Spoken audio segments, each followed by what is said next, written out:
Hello everybody, my name is Frosty Mate and welcome back to the 45th episode of our AQW World's Fresh Start series. Can't actually believe that tomorrow Fresh Start is going to be turning 1 year old, and that's crazy to think that I created that account 1 year ago.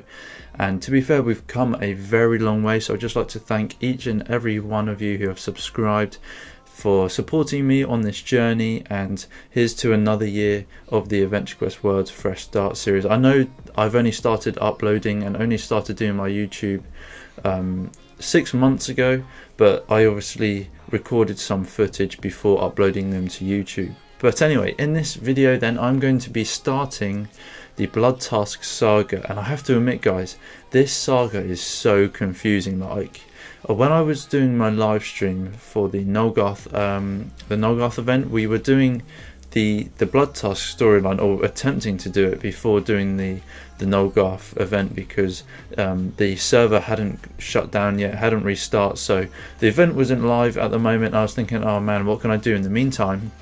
And I thought, oh, let's try and do some Bloodtusk story, and I just didn't get anywhere because I had no idea what I was doing. The live stream was so laggy and delayed, and I'm thinking, Jesus, this is a bad live stream. But anyway, yeah, it's very confusing, but I finally figured out how you have to do it, and you had to speak to this guy here. He's the one that starts off with the quest, but just before that you actually had to speak to the other troll in the Bloodtusk location, and yeah, that's how you begin it. And as soon as I figured this out, I was thinking, oh yeah, this is it, this is fine, you know, just got to carry on and continue with these quests. So in this episode I go along and complete the quests in this location here, Crossroads and Bloodtusk, and then in the next episode I'll be doing the Bloodtusk War.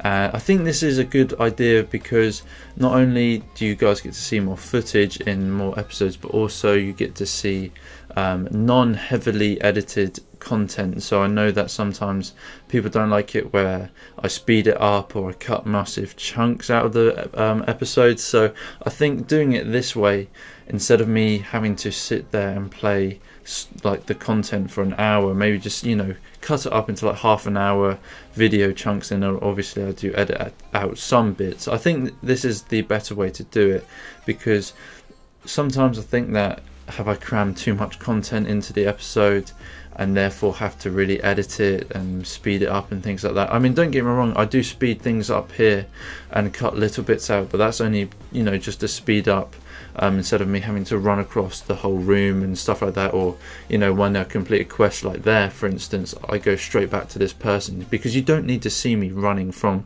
the first map and running all the way back to that person. Like, there's no point in me showing that because it's not beneficial to you guys. So I think, in my, you know, for my respect and my defense, I think I'm doing the right thing there. But if you guys would rather just see content where I don't edit it whatsoever, then that I can do that, that's fine. It's just the episodes would be very long. Sorry, and I don't think that a lot of people would watch all the way through it.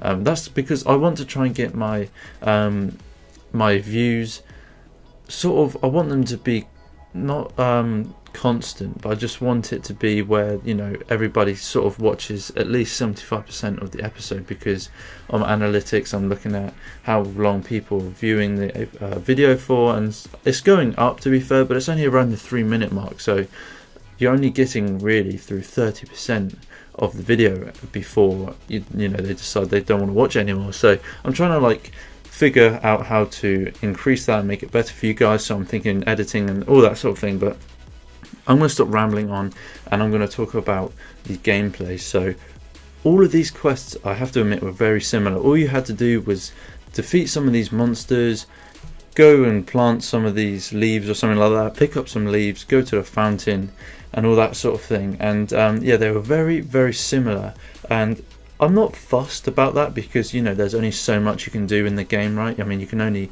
kill so many things and pick up so many things or place so many things, but I don't know, I just found it a bit strange how literally it was the same sort of thing. And you go to, I forget what the name is, we'll see it later on. There's this person in all black robes, and I believe it's a woman, and here it is, She Who Answers. I'm not sure if she actually has a name, but there's some sort of, it wasn't a mini game, but you had to do this sort of quiz, and that took about 5 minutes, I swear. Like, I was trying to do it properly to start off with, you know, try and get all the answers right by reading them properly.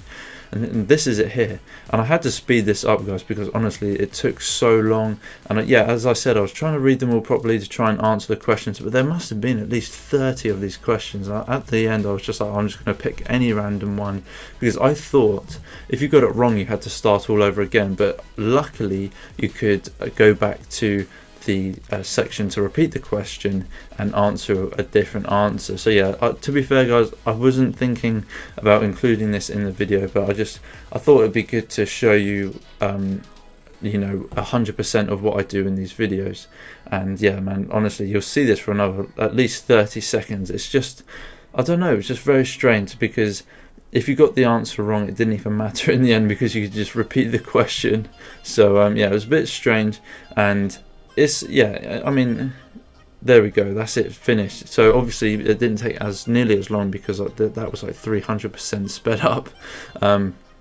And then all you have to do after that is go back to this guy here and then kill even more of the monsters that you've already killed before, pick up a few leaves, and that is pretty much it.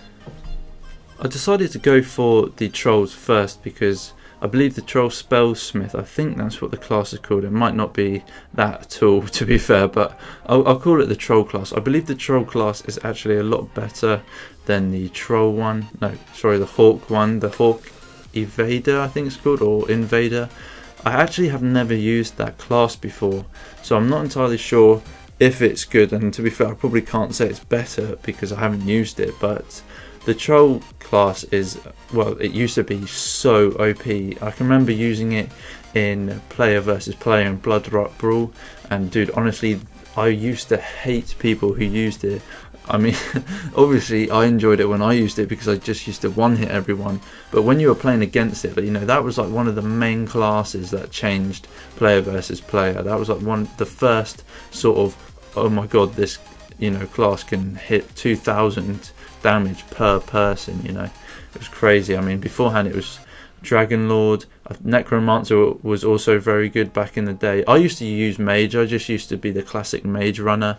I remember actually I recorded, it was a very long time ago when I was farming the Dragon Blade of Nulgarth. I actually recorded a bit of footage on my old laptop, and I was using the Sandsea armor where you have to be rank 4. It's a really nice sort of robe type armor with the Renegade helmet on, and then I had the Dragon Fire Blade of Nulgarth, and I was just using Mage class. Oh man, that was so fun. I used to love playing player versus player, you know, before all these glitches and stuff came into the game where you make everything spawn really fast and all that sort of thing. Before all of that came into the game, or before I knew about it anyway, and when the game was a lot more popular, you know, going into Arctic server or Galanov server to do Bloodtusk Brawl was amazing. You know, I used to enjoy it so much, maybe because I was younger as well back then.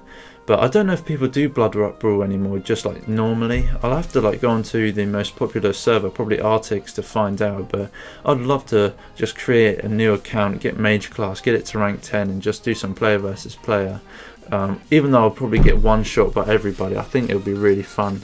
And you know, even with Void High Lord now, you can just solo the captain without doing anything. Like, what's that all about? You don't even have to kill any restorers, any brawlers. You can literally just go there and defeat the captain, which is just insane. But guys, this is pretty much just going to be a cutscene now. I sped it up because even this cutscene took forever, and I was thinking, what's going on, you know? But I'm going to end my commentary here, guys, because I've got nothing else to say. This is just going to be a cutscene. And look at that Mirror Realm shot, dude. I love the Mirror Realm.